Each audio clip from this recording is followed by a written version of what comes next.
모든 인간의 가장 중요한 부모의 역할이 있어요. 혹시 그게 뭔지 아세요?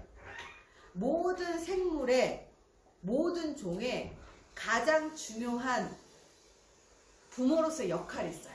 뭘까요? 뭐일 것 같아요? 모든 종이에요? 네? 어떤 거? 보호? 네. 보호예요. 보호를 왜 하죠?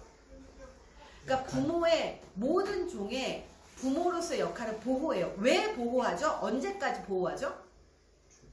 죽을 때까지 보호하나요? 여기 계신 분들 죽을 때까지 애들 보호하실 거예요? 내가 죽을 때까지, 얘가 죽을 때까지예요. 그렇잖아요. 그쵸? 우리는 애들을 보호해야만 해요. 왜죠? 얘가 스스로 자기 몸을 지킬 수 있을 때까지예요. 그쵸? 그 얘기는 바꿔 말하면 모든 종 중에서 아이를 키우는 육아의 시간이 가장 긴 게 인간입니다. 왜 인간이 가장 길지 아세요? 삶도 길지만 이 아이는 보호받지 않으면 생존 자체가 불가능한 종입니다. 인간이. 근데 다른 종들은요, 태어나자마자 걸어요. 그쵸? 태어나자마자 움직일 수 있어요. 그 얘기는 뭐냐면 얘는 낳고 움직여서 밥을 먹고 스스로 지탱할 수 있으면 그 자리에서 부모로서의 의무가 그 아주 어릴 때밖에 있지 않습니다. 근데 이 인간이라고 하는 종의 특성이 뭐냐면 단순히 먹을 수 있는 능력, 그리고 먹고 자고 이런 능력만이 필요하지 않죠. 그 사람들은 누구나 뭐가 필요해요? 자기가 자기를 스스로 먹여 살릴 수 있는 능력이 필요해요. 그쵸? 그렇게 스스로 먹여 살릴 수 있는 능력을 만들기 전까지는 그 능력을 만들어서 혼자 살아갈 수 있도록 만들어주는 역할을 하는 게 누구예요? 부모예요. 그래서 모든 부모의 역할이라고 하는 게 사실은 아이를 성공시키는 것도 아니고 아이를 행복하게 만드는 것도 아니고 아이가 뭐 인성 좋게 만드는 것도 아니고 이것들은 다 과정일 뿐이에요. 아주 종의 근본적인, 종족의 가장 본능적이고 근본적인 역할은 뭐냐? 이 아이가 혼자 스스로 삶을 설계하고 살아나갈 수 있도록 그걸 만들어줘서 이 아이가 스스로 독립하게 만드는 역할을 부모가 해야 돼요. 그래서 우리의 앞으로의 아이의 육아의 목표는 뭐여야 해요? 아이의 독립입니다.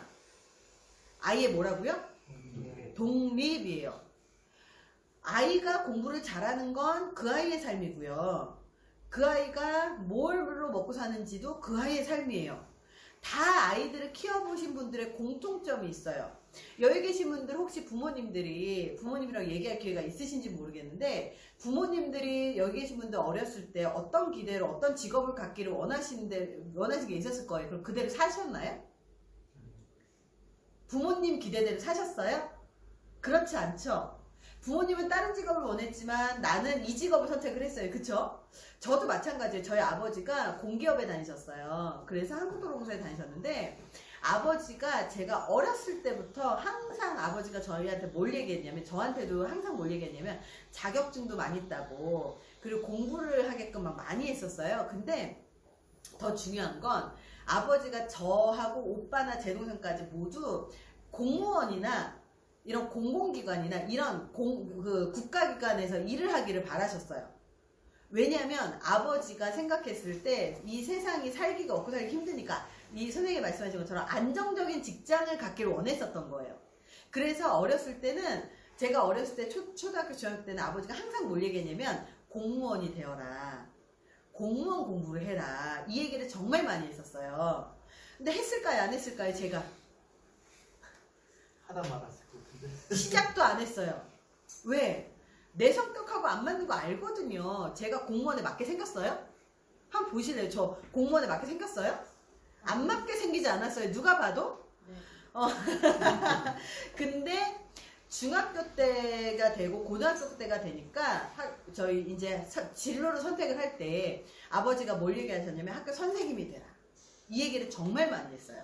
왜냐면 학교 선생님도 맥락이 비슷하죠. 연금이 나와요. 공무원도 연금이 나오고. 그래서 아버지 학교 선생님 막 하라고 했는데 그 당시에 제가 사고를 엄청 치던 시기였거든요. 그래서 학교 선생님하고 사이가 되게 안 좋았어요. 그래서 아니 학교 선생님이 될 바에는 아무것도 안 할래 막 이러고 이제 있을 시기여서 학교 선생님도 관심이 없었습니다. 이제 고등학교를 딱 졸업하고 나서 아버지가 드디어 모든 걸 포기하고 뭘 하라고 추천하셨냐면 군인이 되어라. 여군으로 들어가면 사실 늦지 않았거든요. 공무원이 될 수 있는 마지막 기회였거든요. 그래서 여군이 되어라. 됐을까요? 안 됐을까요? 제가 당연히 안 됐죠. 됐으면 제가 여기 없어요. 왜냐면 제가 군대를 다니면서 드디어 여군이라는 그 실체, 직업의 실체를 알았지, 그 전까지 여군이라고 하면 되게 좀 답답하고 좀 훈련받고 막, 그리고 남자처럼 살아야 되고 막 이런 느낌이었단 말이에요. 그래서 여군도 싫었었어요. 근데 지금 보니까 그냥 공무원이더라고요. 되게 좋더라고요. 그래서 야, 이걸 내가 과거에 알았으면 내가 여군이 됐을 텐데 이런 생각을 합니다. 근데 제가 이제 이 직업을 선택을 했어요. 지금이야 제 이름을 검색하면 다 나오고 유명하고 책도 많이 쓰고 막 방송도 활동도 많이 하고 막 하니까 이제 지금이야 부모님들이 네가 성공했구나 이런 느낌인데 그 전까지는 어땠을까요? 야, 너 먹고는 사냐 막 이랬단 말이에요. 그러면서 별로 좋아하지 않았었단 말이죠. 근데 중요한 건 새 자식으로 봤을 때 오빠는 공공기관에 다니고 있고, 현재 아버지 말대로 말 잘 듣는 첫째 아들이고, 둘째 저는 제 맘대로 직업 갖고 있고, 셋째도 지금 사업을 하고 있고, 그래서 각각 살고 있더라는 거예요. 아무리 아버지가 이렇게 살으라고 얘기해도 자식들은 자기 그릇대로 살더라고요. 자기의 그릇대로, 자기의 삶대로 사는데도 불구하고, 많은 부모들이 이 아이들이 내가 어떻게 이 아이가 컸으면 좋겠다라고 하는 기대만 있을 뿐이지 정말로 이 아이가 어떻게 자라야 되는지에 대한 근본적인 부모로서의 역할을 생각할 기회가 별로 없더라는 거예요.